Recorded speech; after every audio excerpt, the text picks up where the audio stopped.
There we go. All right, take it away. All right. What's going on, everyone? My name is Sinan. I just wanted to jump on, introduce myself, give a little, it'll be more so fun facts today, and kind of going through a little bit of the history of the Byzantine Empire, like we're talking, and what is known today as Istanbul, is it is not the capital of Turkey, but it is the most populated city and most popular city in Turkey. The fun part is, as we start talking about this, I show some diagrams. We look at a map. We look at some pictures of the city and some of the history. I spent the first 11 years of my life in Istanbul. So that's where I grew up. That's where I went to elementary school. My parents were born and raised there. So were my grandparents. So a lot of fun history from my side, not as far back as, 440 AD after the Byzantine Empire, but definitely a couple hundred years back as far as my grandparents go. And then we'll look at what that looks like. And hopefully, if you guys have read through a little bit of the history, if you guys are learning about the history now, some of the fun facts that I'll share, both on the historical side and on the modern side of Istanbul, it'll be a little more kind of light bulb moment of wow, I didn't realize it was such a center for trade. I didn't realize there was so much population there. I didn't realize so many cool things happened there. There's also some very, gladiator-esque old school stuff that happened there in terms of, some of the wars that you guys probably have read about, some of the trade, some of the foot traffic, everything there. So we'll take a look at that. I threw everything in just a super small slide deck. It's like a dozen slides for us to go through, which I'll share in just a second. But I'll pause there. Annalise, if you have anything else you want me to add in. Well, let's hear about you real fast. What brought you to America after living there for 10 years? Yeah, that's a really good question. This is kind of fun too. It has to do with school. Um, so I was born here. I was born in New Jersey. And at 6 months, we decided to move back to Turkey, which my parents were previously in Turkey before. I have an older brother who's 5 years older. So my parents decided, hey, there's two kids now. We definitely need grandparents here. So we decided to move back to Turkey to be closer to my grandparents. And we lived there for, again, like I said, 11 years. And one of the reasons we came back to the United States is that in Turkey, fun fact, when you take the SATs, when you guys start getting to high school and college, the SATs are something you would take to get put in college in terms of deciding your score and what colleges accept what scores. I know they're not heavily leaning on SAT scores now, but in Turkey, when you take the SATs, your score determines what your major is. So depending on how you do on one exam, you get into brackets of the majors that you can select from. So if you're not a good test taker, then you get stuck with maybe some majors you don't like. If you're a really good test taker, then you get a much bigger scope of majors you can pick from in college. So a really fun perspective there. The reason we moved here, my brother is not the best test taker. And my parents said, hey, we're not going to leave it up to one test to decide what he goes to college for. So this might be the perfect time for us to get up and move overseas. And we're here now. That's a neat story. That does relate to us, huh? Just thinking outside the box or making education fit to where it works for you. Yep. Does anyone else have any questions about Sinan himself before he starts his presentation? All right, let's go ahead. All right. Let me go ahead and share, or at least make sure I can share. So it does sound like we have very minimal knowledge already. Okay, no problem. And what this will do is it'll at least give us um, some fun slides to go through and at least give us a little bit of the background. This will be like super high level. So let me go ahead and hit slideshow. You guys are able to see these slides? Perfect. Again, if you guys have any questions throughout, just stop me, ask a question, and I'll answer it. What we're going to look at a little bit of fun, a little bit of history, a little bit of modern day as well, so that we can tie all of these together. Again, I would probably have to read the same books you guys are reading to get back on my history, even though I grew up there. I have not been around for 400 plus years, so I don't know it right in detail. But what I want to do is I want to just bring up some of the really fun, like, whoa facts that we're going to look at in terms of the history of Constantine or the Byzantine Empire. It's also known as Istanbul today.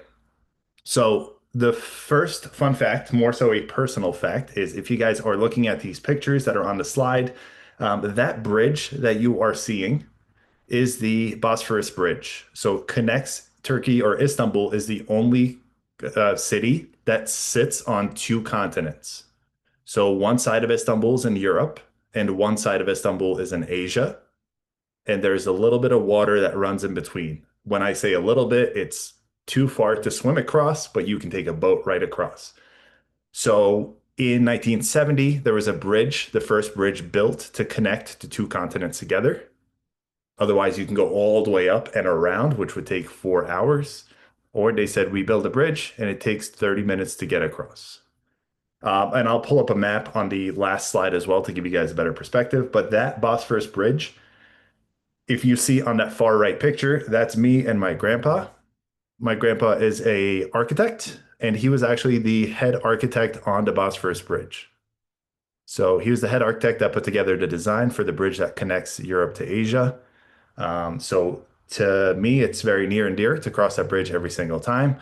And it's a really fun fact when you have friends visit Istanbul and you say, hey, we're about to cross the bridge into a different continent. Did you bring a passport? And they get scared. You really don't need a passport. It's just one highway that goes across both continents there. Any questions on that for you guys? Fun little fact to start. Yes, there's a question on Annalisa. Um, what's the bridge called again? It is called the Bosphorus Bridge, How do you That's not an spell English word, huh? Bosphorus. Okay, thanks. Yep, and that waterway is called the Bosphorus Strait. So that's why it's called the Bosphorus Bridge. That is one of the busiest waterways in terms of imports and exports out of Asia Minor and Russia and all those countries that flow through that waterway to get container ships out. Cool. We'll jump into the next one. We'll talk a little bit of history here. In terms of Byzantine, right? We just talked a little bit about that.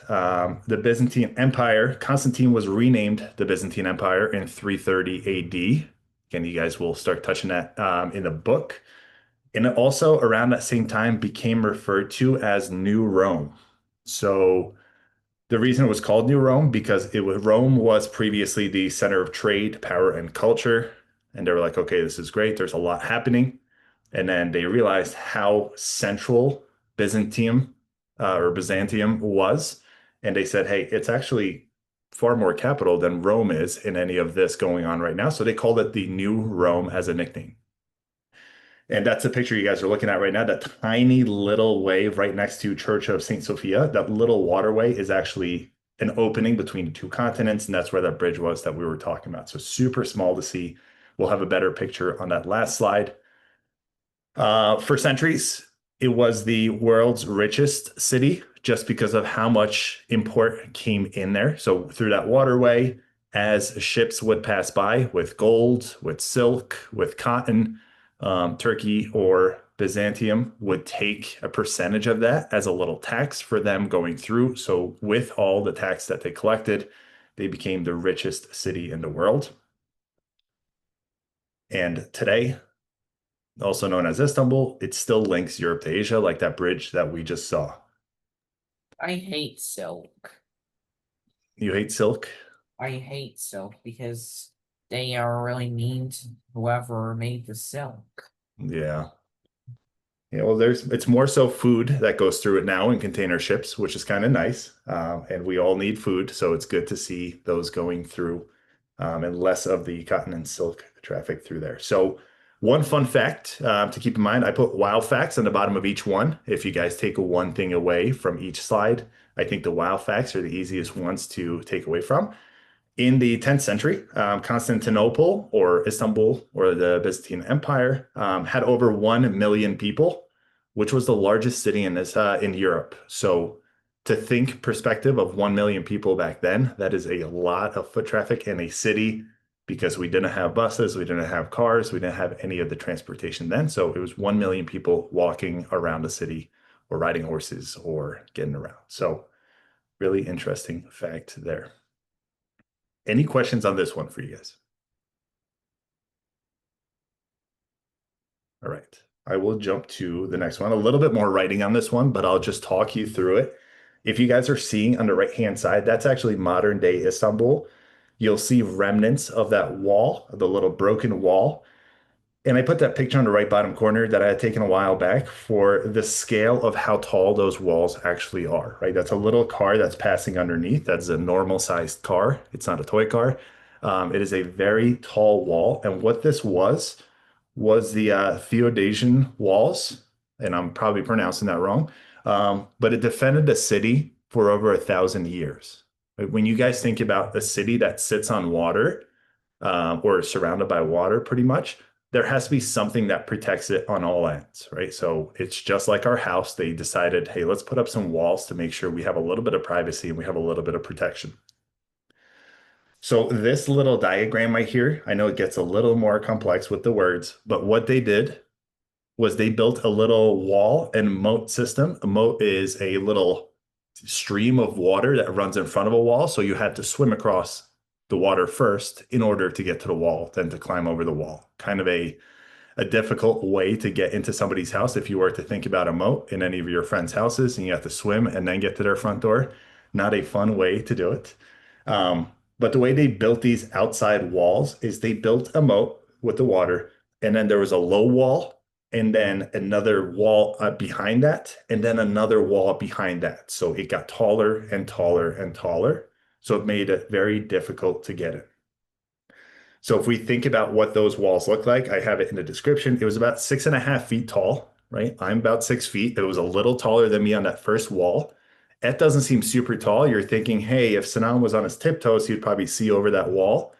But I can't really tiptoe when I'm in water, right? That's why that moat was there, for a little bit more clearance.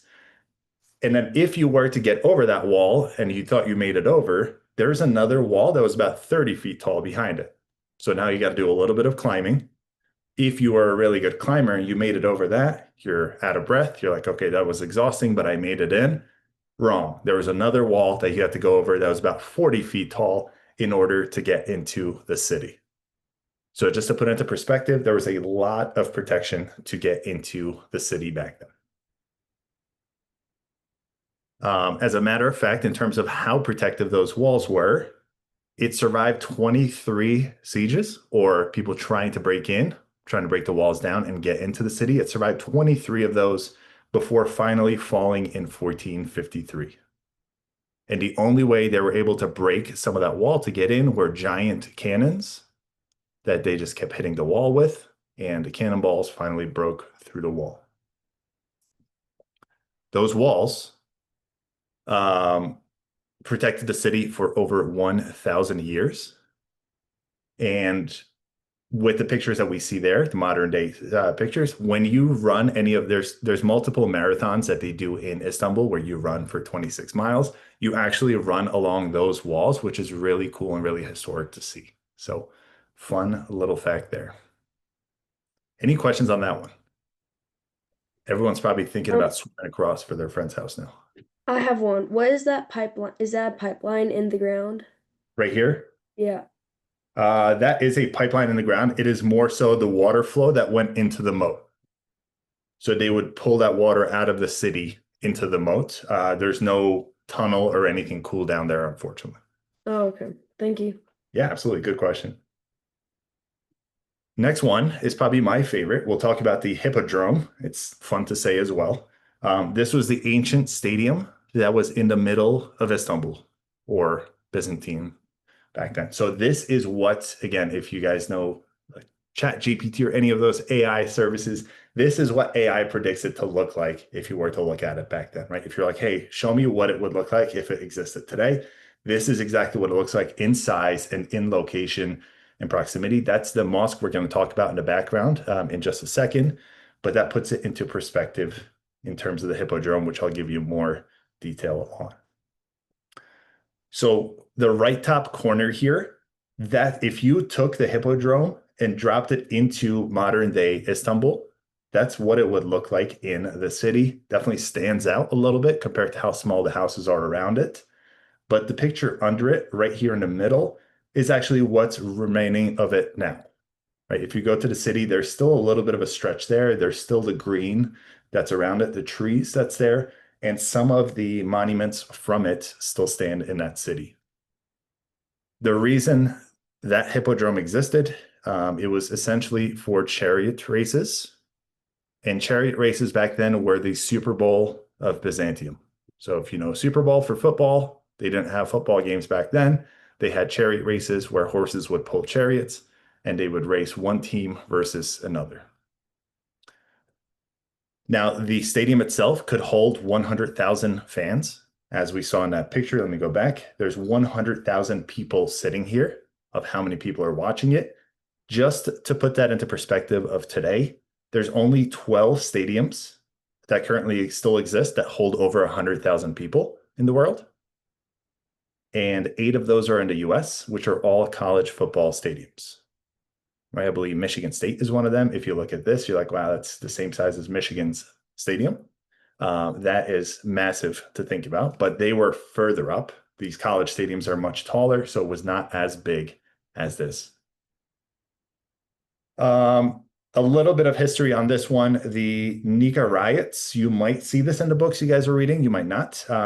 They happened in the Hippodrome. It was more so people were frustrated with some political discontent, some high taxes, everything too. I don't want to get into too much of the weeds there, but instead of cheering for the blue team or the green team, everybody got really mad that the taxes were too high, that things were going on that they didn't like. So instead of cheering red or blue or green, they all yelled Nika, which means conquer. So they kind of like yelled and revolted and started a riot amongst everybody during one of the races. So you'll hear about that in any of the history books that you read.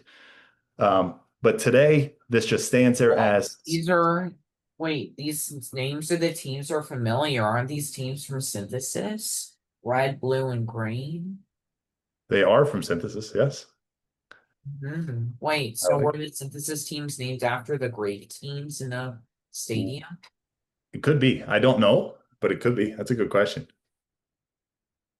And then so today, where it stands, it's the Sultan Ahmet Square is what it's called. Again, you're able to see a lot of the remnants of this history then. And just a fun fact here, fans joined. There was only 2 teams at all times. There was blue versus green. It wasn't multiple teams racing against each other. And sometimes riots broke out if somebody's team lost. Obviously, we see that in sports today where people get upset that their team lost. And then there's a little bit of camaraderie afterwards. So a little bit of history there in terms of the Hippodrome. Now, what you see in the background here on the right-hand side, that big mosque is what we're going to talk about. It is called Hagia Sophia, or in the Middle East or in Turkey, Greece, anything like that, you'll hear it called Hagia Sophia. That is the floating dome wonder, is the nickname of that. And that is one of the biggest still standing buildings in Istanbul. So what that is that was built in 537 AD. It was the biggest church in the world for over 1,000 years. One of the biggest things is that the dome looked like it was floating just because it was huge. And they didn't have the systems that they have today of building things, right? They didn't have a crane that came and held it up. They didn't have people coming in to weld this thing on. It was just built one piece at a time to make a dome, which held up with no problems all the way until today. It was over 1,000 years ago. The building was initially a church and then converted to a mosque and then to a museum and then to a mosque. And then it's actually going to be a museum and a church once again. They are renovating it right now to go back to that. So a lot of use for one of the longest standing buildings in Istanbul. And Elise, you have a question? So when you said it from a church to a mosque, what is the difference there? Is it Christianity versus Islam, or what's the difference? Yes, it's Christianity versus Islam. None of the artifacts inside actually changed. They didn't touch any of the walls. They didn't touch anything from the exterior of the building too. Just more so who was being called to prayer in that building. So it kept going between Christianity versus Islam there. Yep. That's interesting that it could be respected Very, and used either way. So one very. more question on the Yep. last slide, the hippodrome. So Yep. is there not any surviving structure from that? Is there There is ruins? no, the only standing things are the the standing towers that were in the middle of the hippodrome. There's no surviving like exterior walls. They say a lot of the walls have gone down during the riots. So there really wasn't much of the standing yet. So Okay, so that's the tower is modern. Okay. yeah, I wish there was some of the hippodrome still left. That'd be a really cool sight to see.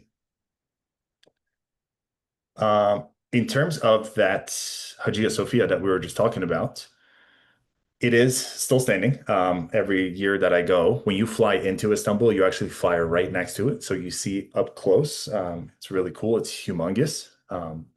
It is visited by over 50,000 people each day, primarily in terms of tourism and just to see the complexity of the building and how long it's been standing for. If you think about 50,000 people each day, that is a lot. That is almost 7 million people every year that go and visit Hagia Sophia just to see the building itself. The dome, we just talked about this. This is the fun fact to remember. That's why it's called a floating dome. The dome is over 100 feet wide. If you guys think about a football stadium, if you've seen a football field, that's 300 feet. So think about a third of a football stadium, which is still pretty huge for them to build back in the day and to stand almost 100 feet up and 100 feet wide. So very heavy building, very cool building. And the fact that it stayed up means that somebody was a good architect back in the day. Just for size, I did this on Google Earth, and I put if you guys have ever seen the White House in Washington, D.C., I took the White House, put it right next to what it would look like for size comparison. Google Earth does the size comparison that you can do. It is, I would say, probably about a third of the size of Hagia Sophia. So when you think about how big that building actually is, it is very large. And the fact that if you stacked two White Houses on top of each other and then put a 100-foot dome on top and it still stands and has not fallen yet, again, hashes out the fact that there was really good architects back in the day that knew what they were doing. Next thing that we're going to talk about, I think it looks cool. Some think it looks very creepy. So just let me know what you guys think. But it's the Basilica cistern. That's an underground water holding cell. So it's essentially what it is all the rainwater would collect there. And then if they ran out of water, they would use that rainwater for their crops, for drinking water, for their animals, for feed, anything like that. So the Basilica cistern is also known as the underground water world, still exists in Istanbul. You can go and see it. You can go and walk around in it. Obviously, you can't swim in it or step in the water, but it is really nicely lit up and it is really cool down there. Just to put it into perspective of how much water this thing held back in the day, that arrow is pointing to one person just walking around. So this is massive in terms of how much water could be collected down there. We'll talk about the exact amount in a second, but it is just this huge underground water holding well that you can go into and walk around it. Now, here is where I think a little bit of the creepy part where people think it gets creepy is that there are different marble Medusa heads down there that have been down there for the same time as it's been built. These are about 7,800 pounds each is what they have reported them to be. So giant pieces of marble of Medusa heads that are still down there, turned on their side, turned upside down. And we'll talk about why those are down there as far as what they think. And we'll talk about that. But you see those as you walk around the cistern there. Oh, there's so much coins next to the Medusa heads. Yes. So I think that's a really good observation there. I think people throw coins in there for good luck, which is fun. So key points there. Again, it stored water during sieges, right? They were like, hey, we need to store water somewhere in case half our city gets taken over. We need to still have a supply for water. Those spooky marble columns that we just looked at with the Medusa heads, they're estimated to be about 7,800 pounds. That is very, very heavy. That's like 3 tons. And then legend says that they were placed upside down to ward off evil and protect the water. Right? If I think to me, what that sounds like is if anybody went down there to steal some water and they saw those, they would get scared and they would leave immediately. So that was placed down there. Again, that is a legend. We don't know that for sure. It's probably not going to be in the books either. And right now it is open to tourists to walk down. Hey, you can walk down there if you want to. It is featured in some movies, in some of the James Bond movies. You can see that. It is in some video games. So that is existent and still there. There are those columns that we saw, these things. It looks like there's only a handful here. There are a total of 336 of them. That is how big that space is. And if you guys think about how much water you drink in a day, if you were to think, hey, half a gallon is a lot of water, that building itself or that cistern itself holds 80,000 cubic meters of water, which is close to, I think, 60,000 gallons of water that could be down there. That is a lot of water to be storing. So if you think about this wild fact, right, how big is this really? How much water could they have stored in there if this thing was full? That would have held 32 Olympic swimming pools worth of water for the city to use. So that's not enough water to just, hey, let's get through one day and make sure we have enough water. That is years and years worth of water that they were storing down there if anything was to happen to their water supply. So really cool to see that. Any questions on that one? So if it's underground, what can you see above the ground? You Is it can't see built anything above it. with So it? there's a little bit of a dome for the rain, like where the rainwater would flow in, but you have to take a fair bit of stairs to go down. There's not much Okay. above the ground that you see. Okay. Yep, really good question. So let's go back to this for a second. The Hagia Sophia is one of the the two biggest mosques that stand in Istanbul. There's also one called the Blue Mosque, which is slightly further than Hagia Sophia. It's walking distance to it. But under the Blue Mosque, what they've discovered recently is that there is a mosaic museum. Mosaic are tiny pieces of tile that make a picture. There is a mosaic museum down there. And keep in mind that the mosque was built 410 years ago. And this was discovered after the mosque was built. So that means it had to be there at least 410 years under where they built the mosque. So the exact age, we don't know. Over 410 years in existence has to be because these tiles were placed under what that was built on. There are over 21,000 tiles that are down there, right? Somebody was a good artist. Somebody was having fun. If you think about a puzzle, I know Hannah looks puzzled. If you were building a puzzle in terms of how many pieces you put together, I don't think any of us have built a 21,000 piece puzzle. That's very big. That's not just one thing. There's definitely different pictures and images that they have, but these are some of the tile images or the mosaic images that live in that museum under the Blue Mosque that you can visit today.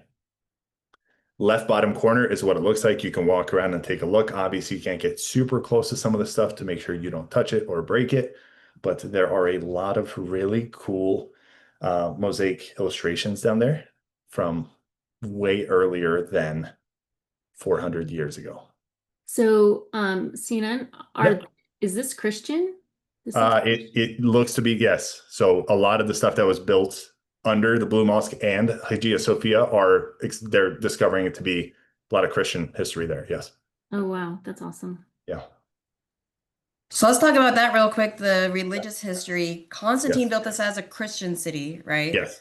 Yep. But then, so there's But- just been tension back and forth, right? There's just Maybe been not tension back and forth. but Yes. And as the Ottoman Empire came in, so did the Islamic culture, and then that pushed a lot of the religion out. A lot of the history is built on Christianity, like you're saying. A lot of the bigger buildings too, like if you go outside these and look at the smaller mosques that are built there or cathedrals, there's a lot of Christianity. Like I think the foundation of the city was built on Christianity. And then as the Ottoman Empire took over and as it became modern day Istanbul, Islam spread further into those buildings. So that's one thing I was catching at the beginning of the presentation is like a city exists as its own, Yeah. even though a different empire might own it from time to time, it might shift and be called even a different city. It was called Constantinople, and then Yeah. but so it's cool to see that the city is timeless on its own, regardless of what it's classified as. Exactly, exactly. And when we toured it, there's a lot of like some of the oldest buildings. As you go into them, you'll see that there were churches at one point, right? So it's really cool to see those standing buildings still being churches. So, Hannah, do you have a question, or are you just giving me a high five? I know you can't talk because of the mute unmute, but I was just looking it up, and apparently an Olympic-sized swimming pool holds almost 660,000 gallons of water. is that what it comes out to? 660,000 gallons? Nice. Yeah. I said 60,000. I was off by 600,000. Yes. That is a lot of water. Thank you for looking that up. All right, let's jump to closer to the end of this, and then we'll see if we have any fun questions there. Constantinople, we just talked about it a little bit, right? If you look at this map, this is the map we were talking about a little earlier. This right-hand side, that tiny little water streamway in the middle, the Strait of Bosphorus, that's what separates Asia, which is on the right-hand side, and Europe on the left-hand side, right? And when we think about Constantinople, which is what we're talking about, that little red piece, that's it. That's all Constantinople was, right? They had, what did we say, 1 million people that were walking around. To get 1 million people into that little red area, that was all that was discovered to be the city. They didn't really have much expansion outside of that back then. If you look at modern day Istanbul, all of the green is technically the city of Istanbul. And then all of the yellow is actually the Istanbul proper. So if you live in any of these outskirts, you're still in Istanbul today, technically. But the city itself, like if we think about New York, for example, right? New York City versus New York as a state. So green is Istanbul city, and the yellow part is Istanbul as a state. It was really cool to see how condensed it was, and it still is today in terms of the city and the entire state as a whole. So we talked a little bit about it survived wars, it survived plagues, multiple sieges. We said those walls held up for 23, 24 sieges before they were even broken down. Modern Istanbul, essentially they call it the living time machine. It really is. There was a lot of history in Istanbul. We even said it went through multiple hand changes in terms of religious belief and who was running the country and running the city at the time. One of the biggest things we talked about is Hagia Sophia, and there are other cathedrals around it. This is a really fun fact, in my opinion. There are cathedrals that are over 1,500 years old still in Istanbul, as it's written in some of the history books too. There's a Starbucks across from one of them, which is really fun to see because Starbucks is not 1,500 years old. So that's definitely, it's fun to see how modern has folded into history there in terms of Istanbul.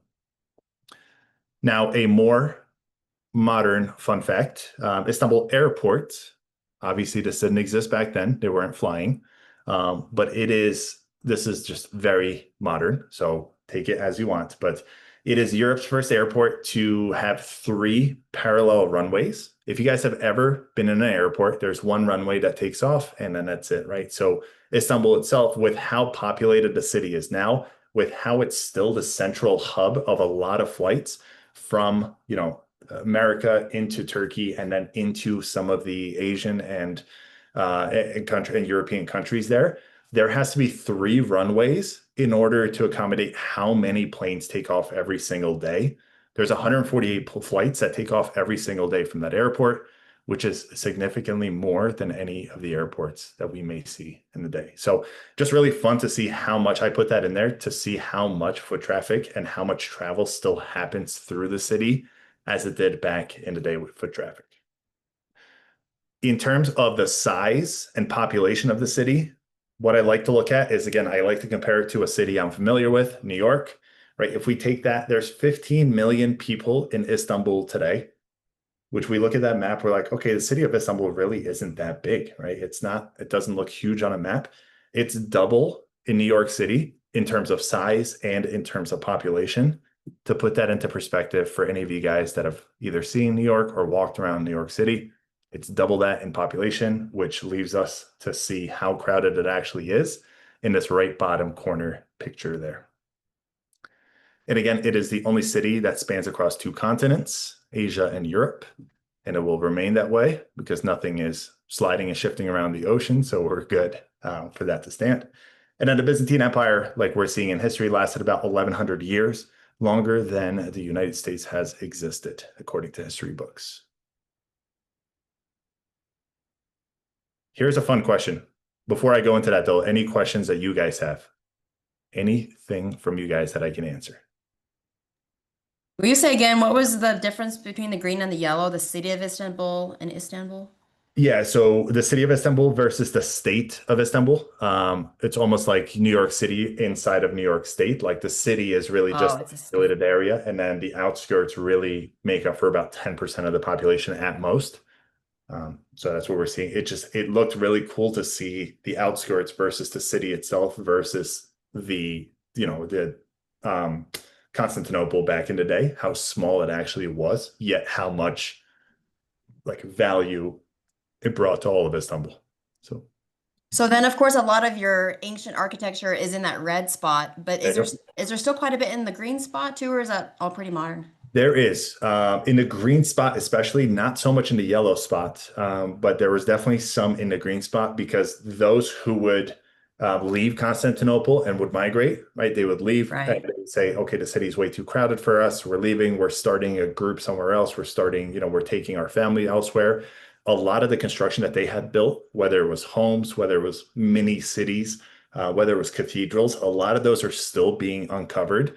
Like as you drive through Istanbul, not so much the red part, but as you drive through green Istanbul, you'll see that a lot of the sides of the road, certain things are blocked off by the archaeologists in Turkey because they're starting to still uncover cities and areas that were never discovered back then from hundreds and hundreds of years ago, which is really cool. So I think one of the most interesting things that I've learned about Istanbul is that, or Turkey in general, is that every time they start doing construction somewhere or saying, hey, let's build a new development here, or let's build new houses here, as soon as they start digging to put a foundation down, 9 times out of 10, they tend to find historical remnants, and then they have to stop construction and can't build there, right? So, and then archaeologists come in, clear it up, and then it's this new city underground that they hadn't known before. So really, really interesting to see how frequently that happens, and I'm excited to see what more they uncover in there. So Sinan, what's the like the major export of Turkey or Yeah, that's a really good question. So I know this because I love food. It's hazelnuts are the Oh. biggest exports. nice? If you guys have had Nutella or Ferrero Rochers, those little like gold chocolates, Mhm. About 75 to 80% of the hazelnuts for Nutella comes from Turkey. Wow. So a lot of hazelnut coming out of there. If you have had any dried figs or dried apricots, if you guys Yeah. have seen those in the stores, they say Turkish figs or Turkish apricots. Yes, Um, yes. that is one of the biggest exports out of Turkey as well. And then tea, in terms of black tea, the whole top region of Turkey grows black tea. So that is one of the biggest exports as well. So Turkey is actually number 1 or number 2 in terms of pounds per person, in terms of tea drank in a day. So how much tea Turkish people consume is up there in the world top. So it's kind of Oh, fun. awesome. Interesting fact. Yep. Beautiful country. Thank you. Any other questions from you guys? We were just talking here about, I don't know if students really realize this until they start traveling. Like when we live in the West United States, there's like no history here. Nobody was here 1,000 years ago. The archaeologists aren't going to accidentally discover something except for there's a dinosaur site in Utah. But like that's the most interesting thing about Utah, right? So I've never even traveled to one of these places where there's buildings from hundreds of years ago. So Mom, just we- imagine that. At all. California's gonna be like Yeah, it would be. I mean, that's why when we look at that bottom wow fact, right? It's been, the Byzantine Empire was longer than the United States has even existed. When we think about, hey, I saw a historic site in this state, those are still significantly newer. That's like new generation versus what some of the stuff that they're starting to uncover in Turkey is too. So what I will conclude with is a fun one. What I did was I took this slide deck that I built, I put it into, I love this. I sound like I'm doing a commercial for ChatGPT here. I put it in there and I said, hey, if you were to give me three fun questions as a poll, what would be the fun question? And it said, if you could time travel, which one would you want to witness the most? The last one sounds a little bit too gory for me, so I apologize for that. But option one, either a thrilling chariot race or chariot race in the Hippodrome. You got 100,000 screaming fans for Blue versus Green. The Hagia Sophia being built, so figuring out there's obviously no crane, so a little chat GPT error there. To see how that floating dome got there and how they built that, or the Ottomans conquering the city, which was the end of an era and the beginning of another in 1453. So if you guys want to use the chat box, or if you want to unmute and tell us, which would be the coolest for you to see? What do you guys think? The Hippodrome would be really cool. Yeah, that's exactly what I answered too. Yeah. It's so fun to watch. 100,000 people. I don't think I've ever been to a game with 100,000 people, so it would be fun to see that. What else? Hannah, what do you got? Probably option 3. Yeah, that's all right. I like it. That would be it's fun to I would like to be outside of the city seeing it. I would like to not be in the city or on top of those super tall walls so nobody gets to me, but that'd be a really fun one to see as well. Annalise, what about you guys? I go for number 2 because I'm more into architecture and the wonders of the world and like how did they even do that without modern technology is really amazing. Yeah, that would be very interesting to see. And it's, even whether it's this, whether it's some of the, the like older buildings that they built, some of the pyramids in Egypt, like I'd love to see the architectural knowledge behind how those even got put together. So that'll be really fun. Cool. All right. Well, let me stop sharing. And if you guys have any questions, I'm happy to answer questions for a few minutes before I run off. Any questions from you guys? You explained it pretty well. Did I? What do you do for a living today, Sinan? Are you using your Turkish at all? I am not. I wish. My family still lives in Turkey, so I go back every summer. And that's where I use my Turkish. But as far as today goes, I don't use much of my Turkish. I am by trade, I'm a registered dietitian, so I do a little bit of work with nutrition. And a lot of the conversations around food come from what I've grew up with in Turkey and the Mediterranean diet. When you hear the Mediterranean diet and you think of it as like something, physicians prescribe, I lived in the Mediterranean, so it's kind of fun to see that it's not just a, hey, follow these orders. It's more how people live and how people eat on a daily basis out there. And it's been like that since most of these empires that we're seeing. So it's fun. Any other Anyone else questions? have a question? Any? Yep. Okay, so what are you doing in here? Are you a dietitian here? So I started out as a dietitian. I do dietetic work on the side. I do a little bit of nutrition coaching and dietitian work. Oh, But nice. I primarily work for a healthcare staffing company out of Utah, more so on the Okay. data side. So I'm more in computing and data. So Oh, nice. That's Yeah. awesome. thank you. Well, great. Well, I know there were a lot of knights, right? And Constantine, they went all over the world. Yeah, They were definitely in Israel. Probably yeah, most no, of for sure. Israel, probably back and forth. Yeah, it's fascinating. We'll have to brush up on that history too because we love the knights, huh, Luke? Absolutely. And we'll see. I saw that Ember came on camera. See if there's any questions there. Hey, I do. I'm sorry. I am running Totally here. good. So if somebody wanted to like take a travel or go there, what's the price range of like that you'd have to save up for and be like, you know what, I want to go spend a week Yeah. and see all these sites. That's super good question. Turkey's actually still one of the cheaper countries to travel to. Might be like once you get there, it's cheaper to travel to. It's definitely a 13-hour flight, which is a long flight. So that flight itself is not the cheapest. In the summers, I think it's about $1,200 for a round trip. Out of Denver is the one that closest one to Salt Lake City that does a direct flight. And you would just fly right into Istanbul. So that's about, like I said, 12 to 13 hours depending on the wind. And then once you're in Istanbul itself, Turkey is one of the only countries that are not in the European Union in that region still. So they still operate on the lira, which is the Turkish currency. So it still costs significantly less than it would versus the euro. So just to put into perspective, like a lunch or a dinner in Istanbul would be about $3 or $4 at most. And then hotel and stay around the region that you're looking at in terms of the history too would probably be about $40 or $45 a night for a good hotel. Wow. Fairly affordable once you get there. And then in terms of just like ease of getting around as a tourist, it is a very English speaking country. It is, I would say, most of the people that have gotten online work and have wanted to move elsewhere, Istanbul has become a very centralized location for a lot of online and remote employees. So there's a lot of, I would say English is up there with Turkish in terms of how primary the language is, and it's extremely safe, no matter what time of year it is. It's just very populated. So what's the climate like? I mean, now that you said throughout the year, like what's the climate like? Yeah, so the coldest it'll get to is high 40s, below 50s, if that, in the winters. But it's very parallel to here. It's very comparable to about San Francisco, in terms of throughout the day you'll have the cooler patches at night and then the warmer daytime.